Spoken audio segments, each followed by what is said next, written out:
வணக்கம்ப்பா. இன்றைக்கி நம்ம சேனலில் ஈரல் ஃப்ரை இது தான் பார்க்க போகிறோம். ஈரல் ஃப்ரை இது எப்படி செய்கிறதுன்னு பார்க்கலாம். இப்போ வாங்க அதுக்கு தேவையான பொருட்கள். ஈரல் நான் 400 கிராம் எடுத்து க்ளீன் பண்ணி கழுவி வச்சுருக்கேன்.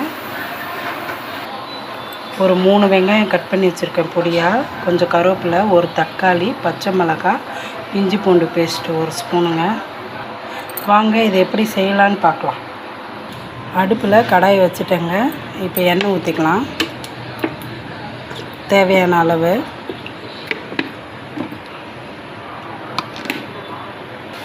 எண்ணெய் சூடாயிடுச்சு. இப்போ வெங்காயம் போட்டுக்கலாம்.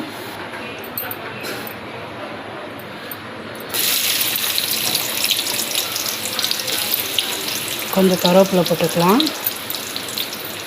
பச்சை மிளகாய் போட்டுக்கலாம். நல்லா வதக்கிக்கலாம். இது நல்லா வதங்கணும். பாருங்கள், வெங்காயம் இந்த அளவுக்கு வதங்கணும். நல்லா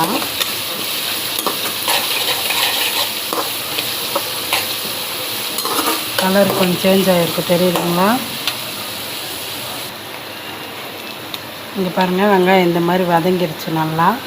ஒரு ஸ்பூன் நல்லா பெரிய ஸ்பூனில் இஞ்சி பூண்டு பேஸ்ட் நல்லா இது வாசனை போக வதங்கணும்.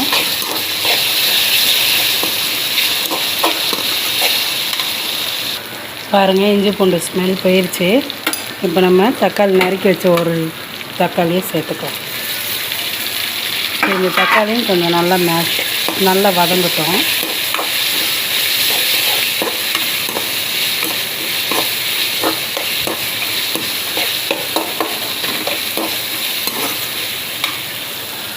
பாருங்கள், வெங்காயம் தக்காளி நல்லா வதங்கிருச்சு. இப்போ நம்ம ஈரலை சேர்த்துக்கலாம். கழுவி வச்சுருக்க ஈரலை சேர்த்துக்கலாம். இதை நல்லா வதக்கிக்கலாம்.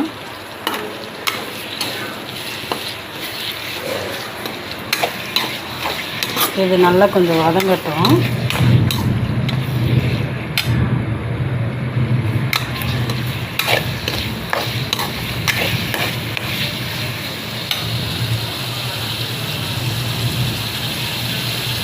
இப்போ அதுக்கு தேவையான மசாலா பார்த்துக்கலாம். இது வீட்டில் அரைச்ச குழம்பு மிளகாத்தூள் 2 spoon, garam masala 1/2 spoon, chicken பொடி 1/2 ஸ்பூனு, உப்பு தேவையான அளவு.